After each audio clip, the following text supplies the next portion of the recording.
Ulcer ஒரு பெரிய பிரச்சனை மேடம் இன்னைக்கு. எல்லாருக்கும் வயிற்றுல புண்ணு இருக்கு. எதனால அல்சர் உருவாகுது? அதை தடுக்கிறதுக்கு என்ன செய்யணும்? அல்சர் இப்போ அது ஒரு யுனிவர்சல் பிரச்சனையா இருக்கு. பொதுவாக அல்சரை 2 விதமா பிரிக்கலாம்.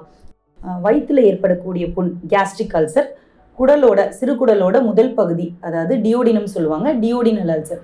இது 2க்குமே ஒரு மேஜர் டிஃப்ரென்ஸ் என்ன அப்படின்னு பார்த்தீங்கன்னா, வயிற்று புண் இருக்கிறப்போ நம்ம உணவு சாப்பிட்டதுக்கப்புறம் வலி அதிகமாகும். ஆனால் குடல் புண், அதாவது டியோடினல் அல்சரில் நம்ம சாப்பாடு சாப்பிட்டதுக்கப்புறம் அந்த பெயின் ரெடியூஸ் ஆகும். ஸோ இதுதான் மேஜர் டிஃப்ரென்ஸ். என்ன விதமான அல்சராக இருந்தாலும் ஒரு சில உணவு பழக்க வழக்கங்கள், லைஃப் ஸ்டைல் ஃபாலோ பண்ணையில் சீக்கிரம் அதிலிருந்து நம்மளுக்கு ரெக்கவரி ஆகிறது மட்டும் இல்லாமல் பெர்மனண்ட்டாகவே அது திருப்பி வராமல் பார்த்துக்கலாம்.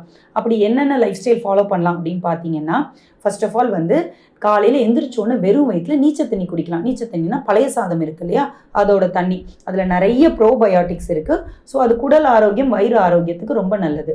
2வதாக பார்த்தோம்னா, முடிஞ்ச அளவுக்கு ஆவியில் வேக வச்ச உணவுகள் எடுத்துக்கிறது நல்லது. ஸோ கோதுமை மைதா ரிலேட்டடான ஃபுட்டை அவாய்ட் பண்ணிக்கலாம். இந்த மாதிரி செஞ்சுட்டு வந்தாலும் குடல் புண் வேகமாக ஆறும்.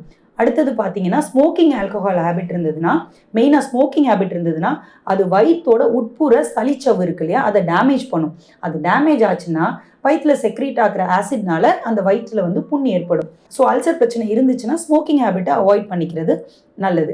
இதை தவிர நைட்டு டின்னர் அப்படிங்கிறது ரொம்ப முக்கியம்.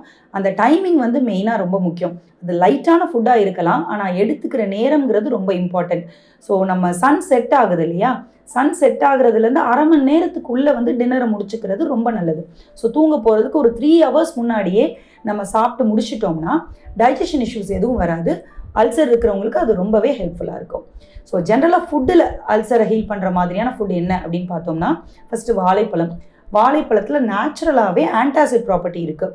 ஸோ வாழைப்பழம் டெய்லி ஒன்று எடுத்துக்கலாம் அல்சர் பேஷண்ட். 2வதாக பார்த்தோம்னா முட்டைக்கோஸ், அதில் குளூட்டத்தயான் அப்படிங்கிற சத்து இருக்குது. இது என்னென்னா வயிற்றில் இருக்க புண்ணை ஆற்றுறதுக்கு ரொம்பவே ஹெல்ப்ஃபுல்லாக இருக்கும். அடுத்ததாக பார்த்தோம்னா பிரண்டையில் இருக்கிற ட்ரைடெர்பினாய்ட்ஸ், இந்த சத்துக்கள்லாம் பார்த்தீங்கன்னா அது குடல் புண் இருக்கு இல்லையா, அதை ஆற்றுற தன்மை இருக்குது. இது மட்டும் இல்லாமல் குடலில் பாக்டீரியானால, H. pylori போன்ற பாக்டீரியானாலலாம் அல்சர் வருது இல்லையா, அந்த மாதிரி பாக்டீரியாவை எதிர்த்து போராடக்கூடிய தன்மை பிரண்டையில் இருக்குது. பிரண்டையில் சைட்டோஸ்டிரால், ட்ரைடெர்பினாய்ட்ஸுங்கிற சத்துக்கள் இருக்குது. இது குடல் புண்ணை ஆற்றக்கூடிய தன்மை இருக்குது. ஸோ அது மட்டும் இல்லாமல் குடல் புண்ணை ஏற்படுத்தக்கூடிய பாக்டீரியாக்களை எதிர்த்து போராடக்கூடிய தன்மையும் பிரண்டையில் இருக்குது. ஸோ பிரண்டையை துவையலாவோ குழம்பாவோ அடிக்கடி உணவுகளில் சேர்த்துக்கலாம் அல்சர் பேஷண்ட்ஸ். ஆனால் புளி கம்மியாக வச்சு இதை சேர்த்துக்கிட்டா அந்த பிரச்சனையில் சீக்கிரமாக விடுபடலாம்.